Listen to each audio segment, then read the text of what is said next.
All right, I'm a little under the weather, so things are going to come out a little choppy, but right now we're going to go over how to clock a meter.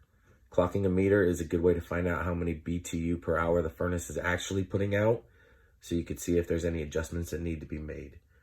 Rheem actually requests that whenever we install their ultra low knock furnaces, we clock the meter to make sure it's putting out what it needs to before we leave. First thing you want to do is you want to look for any gas appliances in the house and make sure you shut off the gas going to it. So look for gas water heaters, gas stoves and ovens, wall or floor furnaces, gas dryers, anything that could do it. Even shut off the pilots, just so that way we're isolating the furnace alone for its gas consumption. Okay, now that we're done isolating the furnace and shutting off all the other gas devices, it's time to run the furnace at 100%. I have an SLP98 furnace with an iComfort thermostat and iHarmony zoning. So the best way to run that at 100% is to do it from the thermostat in the dealer control center. So we'll go to settings, advanced settings, dealer control center. And we'll run into tests, skip the airflow, go into manual testing, and we'll gas heat to 4th stage.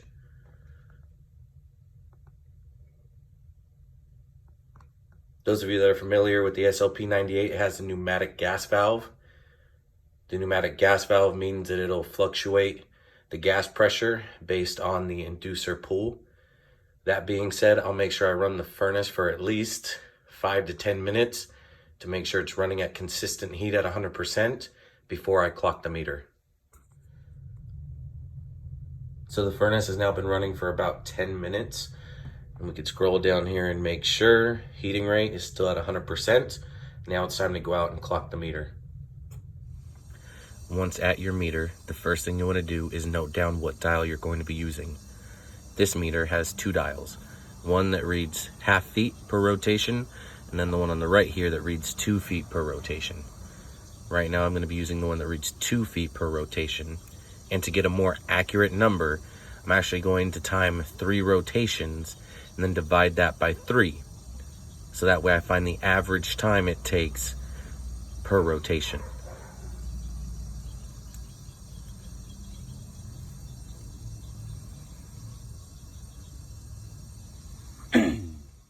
So now that we've timed the rotation, now we can find out how many BTU per hour the furnace is supposed to put out.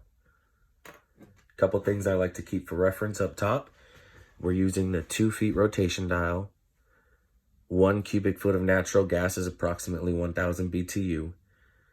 That number is just an approximation. To get a more accurate number, you actually have to contact PG&E. That number fluctuates daily, minutely, hourly. It just depends on the environment since the gas is natural. So the mixture is always changing a little bit. And then I also like to keep down that 3,600 seconds or in an hour.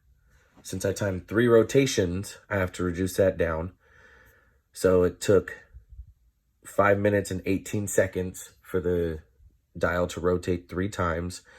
So you take 318 seconds and divide that by 3. So then you can get 106 seconds. And that's how long it took for the furnace to consume 2 cubic feet of natural gas. We're going to take that down one step further. So divide by 2 and you find that it took 53 seconds for the furnace to consume 1 cubic foot of gas. So essentially it took 53 seconds for the furnace to put out 1,000 BTU. Now, since there's 3,600 seconds in an hour, we could find out how many BTU per hour the furnace should put out. So 3,600 seconds divided by 53 gives you 67.92. So in 1 hour, the furnace should consume about 67.9 cubic feet of natural gas. You multiply that by the BTU, which is 1,000, and you find out that the furnace should consume, should put out about 67,920 BTU per hour. So about 68,000 BTU. Now we can cross-reference that with the furnace data plate to see what it's rated for, to see if it's where it should be or if it needs adjustment. Instead of checking the furnace, since it's in the attic, we could actually pull up the model number here and see what the BTU rating is. So if we go back to the dealer control center, look up equipment info, furnace about info. We can see right here that's an SLP 98 70, so that's a 70,000 BTU rating. So at 68,000 BTU, we're pretty close within range.